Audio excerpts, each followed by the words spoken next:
Technical issues always happen, and we are not strangers to these issues.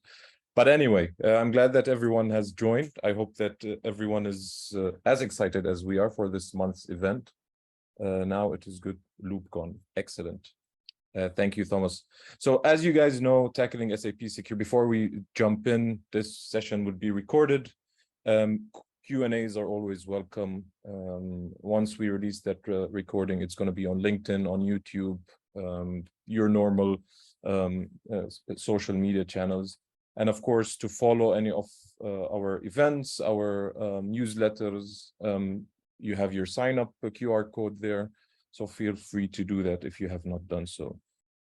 As every month, we provide, or we try to tackle different security topics around SAP, and try to also interact with the community in different areas of SAP security, to bring, or to at least address it all together, and try to make an SAP, or make SAP environments as secure as possible. This month is a bit different than the previous ones. We used to deep dive into a lot of technical areas. As you can see today, I have Jochen with me. We're going to look at a problem, or not a problem, but rather how to try to address SAP security from top down. So whether you are right now a CISO, CIO, even for consultants, SAP security consultants, advisors, it is something that we have found very good remarks, feedback from our customers that are really shaping how we address SAP security, and we wanted to share that with you. So before we jump in, just a little bit of what we are going to talk about today is just why the hell is everybody talking about SAP security? You know, why are there specific companies like NoMonkey concentrating on SAP security? Is it really important, or we're just creating, as you say, something out of nothing? Some stories that actually we saw with interactions with customers that have revolutionized different approaches of SAP security. Definitely, we are not going to put any customer names there. And what we have learned from them to produce that overall holistic approach. You know, usually it's a star is born. If you've watched that, it's a holistic approach is born for SAP security. And definitely how this provides the simplicity to tackle SAP security. So we're going to walk through it by introducing that complexity of SAP, how we can approach that based on the lessons from different organizations, and how we are now also providing that help for customers to improve, mature either SAP security from all means, whether it is technology, whether it is in processes, and definitely the most important thing is people. So what is all this fuss about within SAP security? So I think we want to try to make this event, or this month, as interactive as possible. So I've asked Jochen to join me. I think during our recent interaction I was asked, why do we actually concentrate on SAP security? Why does it make it so special or difficult to protect? And how does it actually, or how can we provide that protection? So I'm going to hand it over to Jochen to give us a little bit of background from that top level view. We will tip our toes in areas of technicalities or what makes it that complex, and then continue from there. Jochen, stage is yours. Thank you, Azim. Thank you. Yeah, so I mean, starting from the scratch also includes the question, I mean, who is using SAP? What does SAP do? And why is it so critical for us in this world to protect SAP? And when you think of 450,000 customers worldwide using SAP on all different verticals and industries, that includes government, that includes military, that includes utilities. You see some numbers here on the slide as well, that 87% of the total global commerce runs through an SAP system. So SAP has quite a significant impact on the global economy when it comes to the general goods that we are producing every day, that we are consuming every day. And it is not visible that those goods probably touch an SAP system, but when those systems are not available, we will definitely feel the impact. We had some hacks in the past where the consequence was that, for example, supermarkets were out of stock and we saw empty storages. We saw that car manufacturers couldn't produce cars anymore. That we saw huge companies where when the SAP environment shuts down, no truck enters the property, no truck leaves the property, and between nothing else happens as well. So it costs companies up to 20 million an hour when their SAP systems are not available. And we see here some quite significant numbers that show the importance of SAP in the global economy. But when we move one slide ahead, we see a very, very important fact that might have effect on us personally, because 89% of all the worldwide beer production touches an SAP system. So if you haven't found yourself on the previous slide in terms of importance of protecting SAP, you might find yourself on this one. I know Wazim likes beer a lot, for example, and this is why I wanted to put that slide in here to motivate him to keep on protecting SAP systems all across the globe and help customers to run better.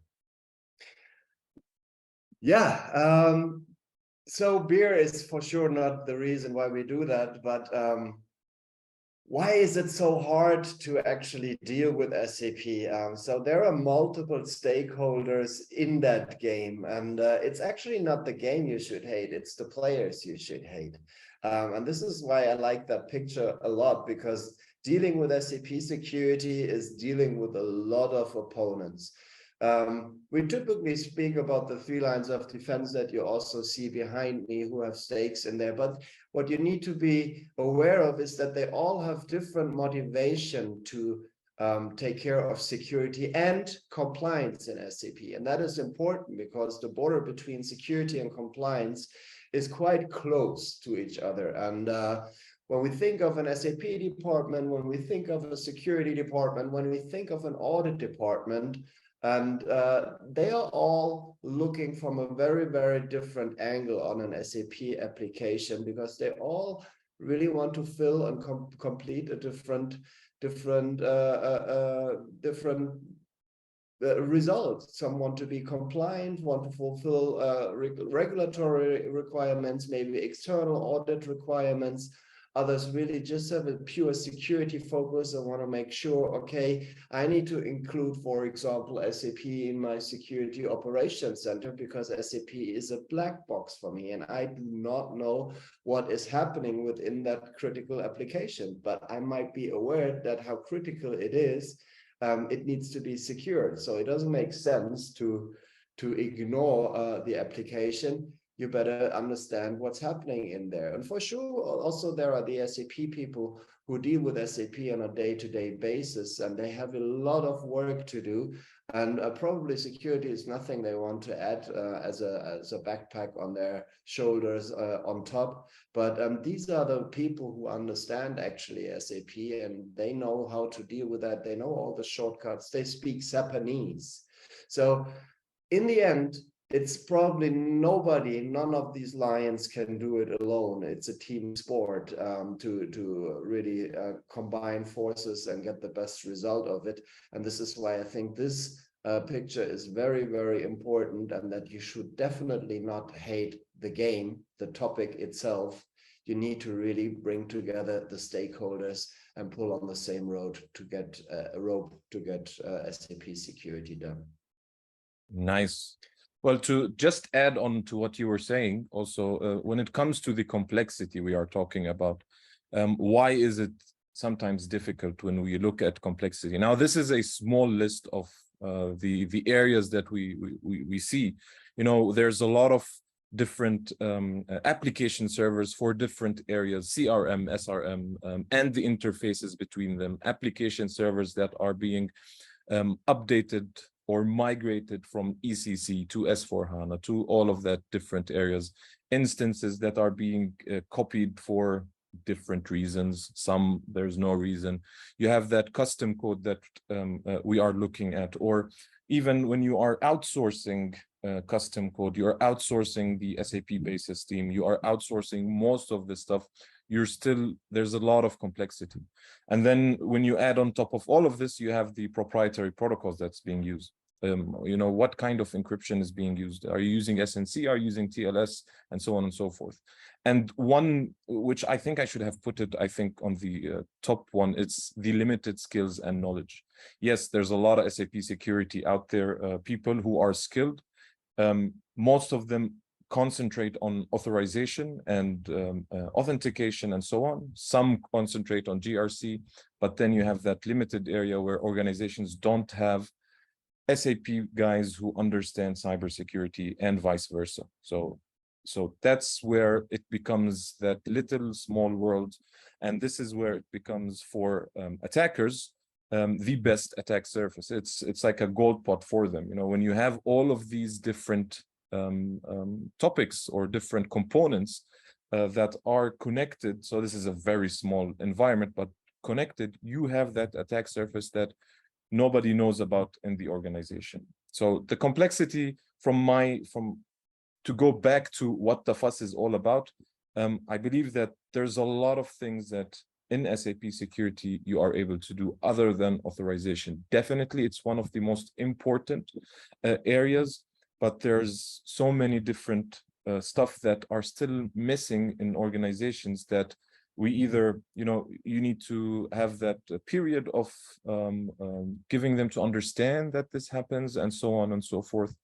Some do not, you know, I think I'm going to leave that for later, but what I'm trying to say is that you have those thought leaders who always think that SAP is a small part of an entire enterprise network. So yes, while for some organizations this is definitely true, but attackers don't really care if it is small, if it is big. What they care is they look for low-hanging fruits, aka a very easy way, an easy way in.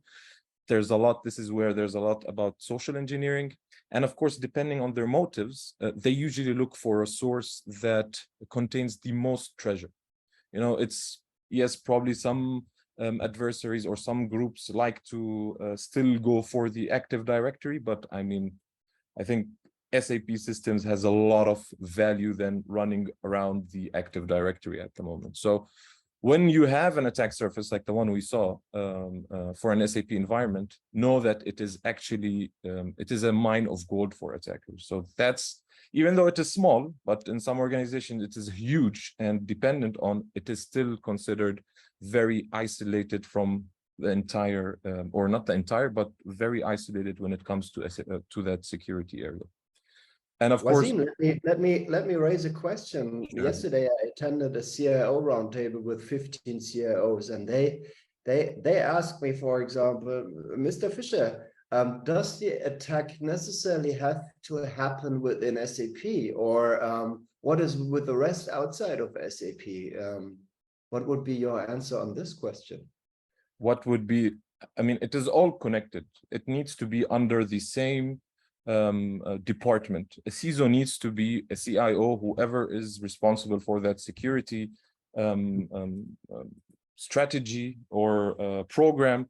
SAP needs to be included in that program. So if it's connected to a small interface, if it's connected to different interfaces, it's still connected to the enterprise. There's still people connecting to an SAP login, using an SAP login from their network, from their home, using a VPN, not using a VPN. So it is still connected. You know, it's not isolated. Yes, there are different ways to connect to an SAP system, but of course that requires different types of strategies when you are creating that security. So I don't know if it was clear, my answer, but I think for me, SAP is always a must to have it under that security program for a CISO, CIO, security guy. So I but agree. And another issue is also, I think, that most of the companies don't have an overview of their interface topology. So a lot of companies don't know how many interfaces they have, who they could communicate to, and how they can protect them. So the answer is clear. No, the attack doesn't necessarily have to happen within SAP. The attack can happen outside the SAP world. But where does the crown jewels sit? They sit in SAP. This is where the HR, the finance data sits, where logistical data, where production data sits. So this is really the data that the attackers are attracted to get access to. Definitely. And I think this is where now you're going to jump in and one of your favorite whoopsies of SAP. All right, there are some whoopsies. Exactly. Yeah, because what we realize quite often is that SAP is not often in the press. SAP manages very well not to be mingled with Microsoft and all the other vendors who have a lot of airtime actually in the press. But this doesn't mean that SAP doesn't get attacked. To be honest, SAP gets attacked every day. SAP systems get attacked. Even more systems outside the SAP world get attacked, but that's why we just discussed the interfaces about it. And a few of very famous whoopsies already made it online. So there has been outage even at SAP itself, which ran through the World Wide Web, and which got public. The latest one is the data leakage of Western Digital. This was just a few months ago, where they were attacked by ransomware. We also see some famous German brands here, like Porsche, where the effect of Porsche was that the bands were really standing still for three days, and they couldn't produce any car. You can imagine how high the harm was for Porsche when they don't produce cars anymore.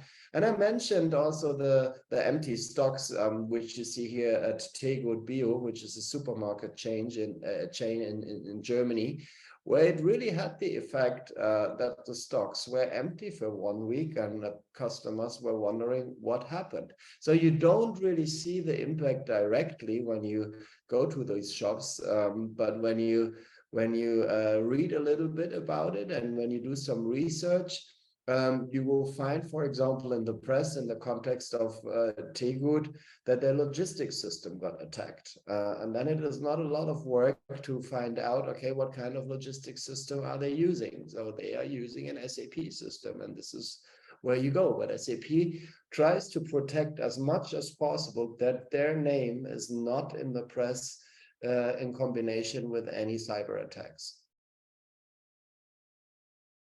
Thank you, Jochen. You're welcome. So moving to how we have identified or looked at organizations that are actually revolutionizing ways of doing SAP security. Can you, Jochen, explain some of that for us?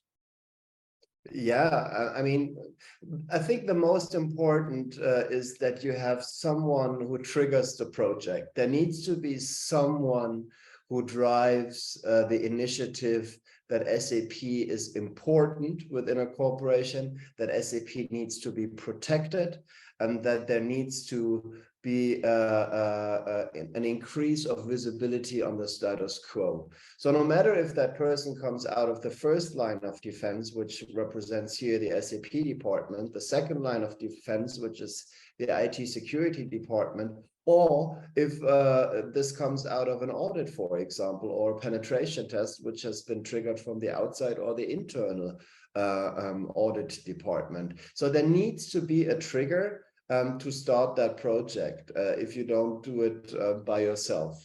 And there, most of the times, what we have seen in the past 10 years is that there is that person reaching out to experts, asking for help, which is the right way, because you don't need to reinvent the wheel new. Everything which is out there in those systems has been seen, detected, understood, analyzed already. So you don't need to reinvent that new. There are best practices, and especially when it comes to security, this is nothing where you work against each other. This is something where you can learn from each other. And that was, by the way, also one of the motivation to do that regular Tackling SAP Security Together session, because we want to share those best practices, and we want to help you to really get successful in placing the topic of SAP security within your organization. So can you please go back real quick, Wasim, on the previous slide once again, because this is important. You need to push that information up to the people who are in charge and latest consequence. And now there will be some dramatic change going on with the new European NIS2 cyber regulation that will come up, because that will bring senior management into the personal liability. Personal liability is very critical at that point. Why? Because there are those famous D&O insurances that cover senior management from liability. They are explicitly excluded within that EU directive. And when you lose your SAP system for several days or even maybe weeks, this will be very, very, very expensive. And it's not spending someone else's money, the money of the company you work for. No, it will be your own money. And this is definitely a game changer. And that will also increase the push from the C-level to the three lines of defense to ask, what is our status quo? So better understand your risk before others do, and do the right things to minimize your attack surface. And when we jump to the next slide now from that three lines of defense model, we see what you need to include to do so. So there are three main attack vectors that an attacker can misuse. It's the people, they can attack the processes, and they can attack the technology. What we see quite often is that companies are throwing technology on a problem they don't really understand, let's say it that way. And this is why we really promote, okay, you need to start with your people. If you want to implement a sub-security culture, a culture starts with people, not with technology. And when your people start to understand, and therefore they need to learn, they can define the right processes. And lastly, you have technology which can support your people and your processes, but not the other way around. This is super important, because what you should also avoid is just buying a technology and then build the organization around it, build the processes around it, build the people around it. Who do we need? Who understands it? No, the people need to understand why you need, for example, a tool. What do you need it for? And they need to be enabled to get the maximum value out of the tool. And this is why it's so important to have all three lines of defense in place. Also discussing how can I include, for example, SAP into my corporate security strategy and not build another island that only SAP people understand. So there are, without going into technique, there are a lot of questions that need to be answered also in terms of governance, in terms of responsibility, in terms of liability, in terms of what is our risk appetite? Where do we want to move to? Is it 2 out of 10? Is it 5 out of 10? Is it 8 out of 10? What is our budget? What are our resources internally, externally? What is our timeline until we want to get secure? There are so many basic questions that need to be answered before you really dig into the deep tech and leverage that SAP security project. Definitely. And also to add on that point, during our interactions, we saw, I mean, a lot of CISOs, what they try to do is, which is excellent, is to balance what they're spending based on, of course, their assets, based on their data, business requirements, or just maybe they prefer following a checklist, a maturity that they go, okay, everything's fine. So that security balanced across people, technology, and processes. Some do have that include SAP security, but then there's a problem when it comes to skill and knowledge, or there's a problem with the processes for the different business or organizational units, for the different stakeholders who are responsible for some of the SAP applications, but do not get to know or do not have an idea on, okay, why what happens if this entire system goes down, or what happens if my entire data gets encrypted. So this kinds of stuff is what you add on top of that security to balance out, which we've seen with those lessons learned. It's over and over a few points, is that we see a lot of organizations really, when it comes to SAP security, they do not know where to start from. You know, their resources are limited. Yes, the SAP budget to implement an SAP application is huge, but to actually implement a security area or around it, an SAP security, to implement the SAP security is very small compared to the entire thing. Yes, there is sometimes no buy-in from upper management because they go back to SAP is isolated. It is secure by default. There are areas that are secure by default in SAP, but the minute that you start introducing interfaces, custom code, whatever, then those secure by default is gone. And yes, security anywhere, not just for SAP security, is quite expensive. Whether you are hiring a consultant or whether you are utilizing a tool, you want to try to figure out what's happening. It's not going to go cheap, unless, which is something that I like to work with, is open source. When you open source areas or open source applications or tools, but then you need people to operate those tools, and whatever they are, you need to make sure that, okay, this, even though it's an open source, do I have the proper policies to bring in open source tools or open source applications or whatsoever? Do I have the people to run this? These are most use cases, and we see them on repeat for different organizations that you know, want to tackle SAP security. Some do not know where to start, some have limited resources, and some do not have that buy-in. And then that cost part.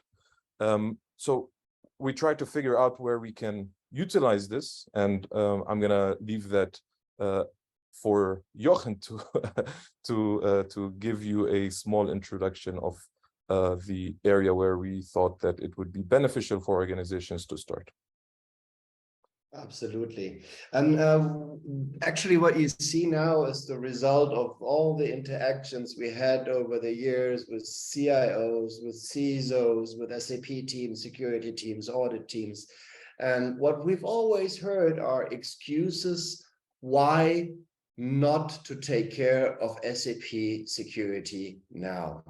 So there have been many, many conversations going back and forth, and there's no budget, there's no time, there is no priority, there are no people available, there's no resources internally who have the skills. Other things are more important. We have cost cuttings. Nothing has happened so far.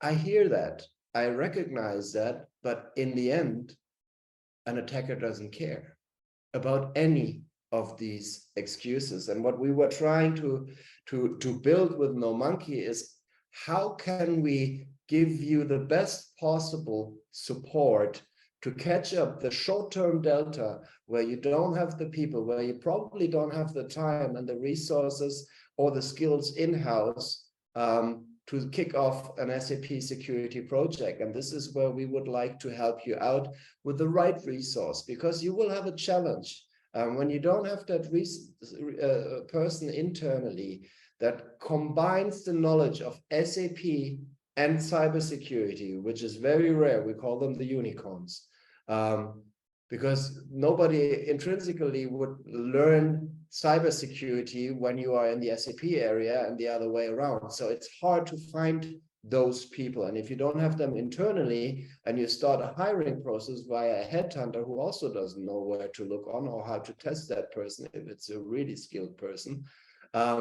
then it's hard to find. And even if you find someone, you still need to onboard that person, and that costs you a lot of time to do that. So what we want to do in the short term is help you out with experts out of the SAP security ecosystems who have that dedicated sweet spot in a certain area. For example, roles authorizations, code, configuration, interfaces, SOC enablement, going into the different areas that are important to have a big picture of SAP security and also be able to build a holistic end-to-end SAP security strategy. And where we want to help out is send you exactly those resources that you need, because only the customers can decide where their crown jewels really sit. What is their priority? What do they need to do first? What do they want to protect?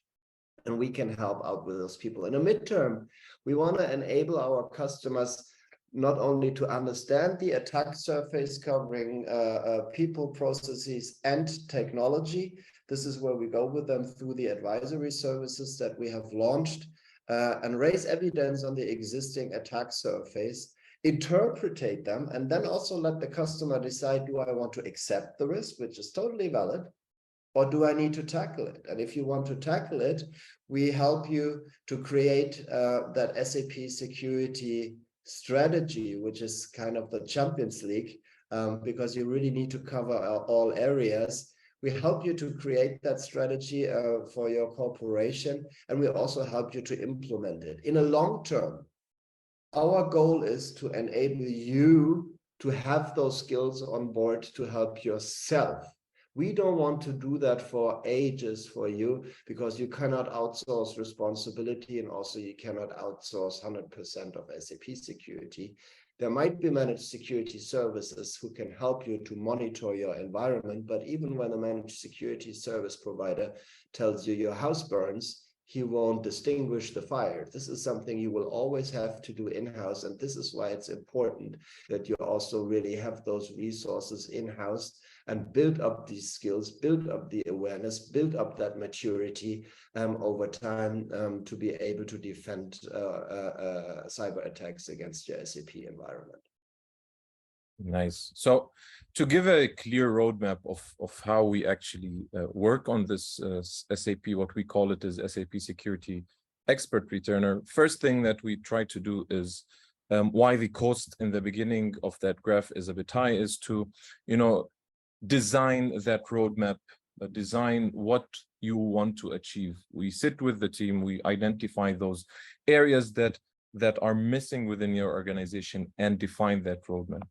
On next steps, we start to put those roadmap into actual strategies where we take your hand, we move forward with implementing those different areas. We understand, you will understand, we will understand and identify that attack surface, that complexity of SAP environment. So by default, you start learning on identifying those areas when it comes to SAP security.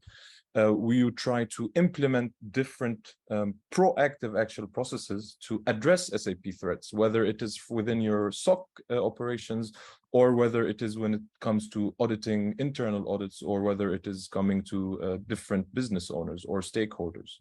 So there we see that boost of maturity on a very midterm between when we are trying to implement those different roadmaps or implement those different strategies to help that roadmap. And then, of course, you get that dedicated expertise that is available you might not have it inside your organization, but available within the community to either help you in different areas of that specific roadmap. So whether it is from the Security Operations Center, bringing in SAP environment into there, or application security, you have those expertise that lead you along those from short, mid, and long term. And of course, without saying that you have a upskill and mature during that time for your team. So it is considerate on the job training when there is that interaction when it comes to the SAP security expert retainer. And of course, we have tried different areas to support that. We've listened to a lot of customers in doing that. You know, you have that 6-month engagement for a short-term support, and then you have that 12-month engagement. We've seen a lot of success when it comes to, you know, separating what you want to achieve within that roadmap on different, you know, months. So you could, you know, implement something or design something and then put it back into the organization, help them design it, then come back after some time and determine where it is, how we can implement or enhance or mature that area that we have designed when it comes to whether, as I said, application, SOC processes, audit, you name it. So there are different packages when it comes to the SAP Security Retainer, and this is where we are trying to holistically cover different SAP areas. Jochen, you have something to say? Yes, please. So you said a very important word. You said listening. So when you describe the way how we act, we are not going scheme F. This is the template and this is how you do security. No, listening is a very, very important part of that engagement model because we want to safeguard you. We don't want to have customers who do something for the sake of having done something. We really want to, our goal is really to harden your SAP environment. And the key part, and this is why we created those two packages, those two approaches, is that you get started. Because I always say, and I said it to the CIOs yesterday as well, it's like cleaning up your room. Nobody does it until you get a visit or someone tells you you have to do it. This is when you start cleaning up your room. But is it fun to do that? No, it's not. But does it make sense? Yeah, it does make sense. It's like brushing your teeth. It's not fun to do, but it makes sense to do it. Otherwise, you will get a lot of harm from it. And this is also the same thing with SAP. When you ignore it all the time, sooner or later, you will have trouble with it. I think the question is not if you get attacked, the question is when you get attacked and how prepared you are for that moment. So think it from the end and make your mind, if it is okay, just to continue doing that one and ignore SAP security, hoping that nothing will happen in the future or get something started. And if you don't have the resources, if you don't have the time, maybe this engagement model will help you to kick it off, because over a certain period of time of 6 months or 12 months, you will definitely increase and understand your attack surface. You will decrease your attack surface because we will be able to identify low-hanging fruit and also give you mitigation advice right away. But if you don't have visibility on the attack surface, if you don't know what is happening within that black box of SAP, then hope is the strategy, and this is what we would like to avoid. Thank you, Jochen. So before I just open up for some questions, I'd like to share some of that summary of what we were talking about.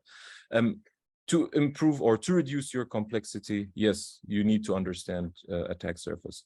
And this is something that I'd like to say, please do not become a member of the Jochen's Whoopsie slide. I enjoy that Whoopsie slide, but we don't like companies to be on it a lot. So it doesn't need to be a reinvention of the wheel. We learn from others. We share that knowledge, whether is it every month with the Tackling SAP Security, or whether it is with the different open source projects that we are involved in. Security, we need to be involved in all of it, or all of us need to be involved in security when it comes to that. And of course, maturity takes time. entire security is not through a flip of a switch. Some people think it is a flip of a switch or a flip of a technology, but it's actually not. And whoever tells you that, tell them Wasim said, no, it's not. Anyway, implement a strategy that actually can reduce your cost, where management is happy about it. You improve your security, you enhance and mature your skills and knowledge, your team skills and knowledge. So it's a win-win situation for most of those areas. So as I said before, opening up to questions, this month tackling SAP security was more of understanding, but not understanding, but showing areas where it is coming top down.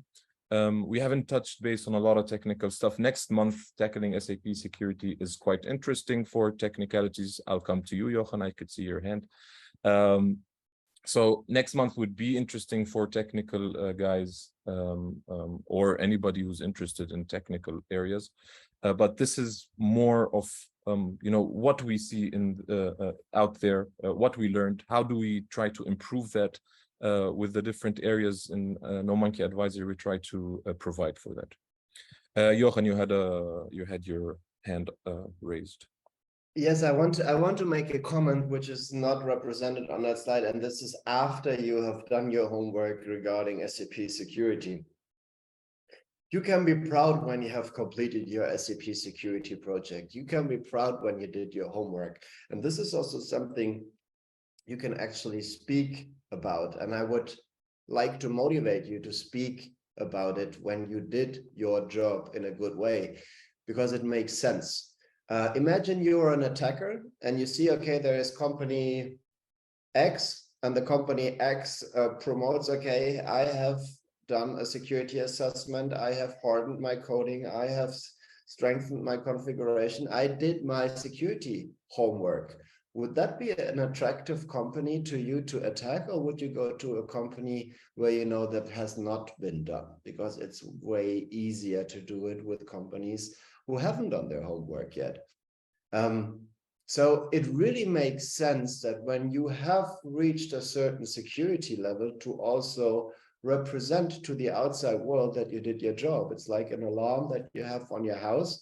When someone sees, okay, this house is being protected, maybe I should not go there and touch that because the alarm will take off right away. And that's the same effect also when you did a security project.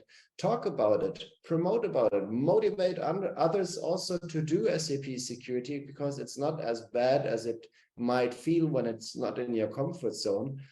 It can be done. It's not impossible. And then also do good and speak about it. That's what I wanted to add.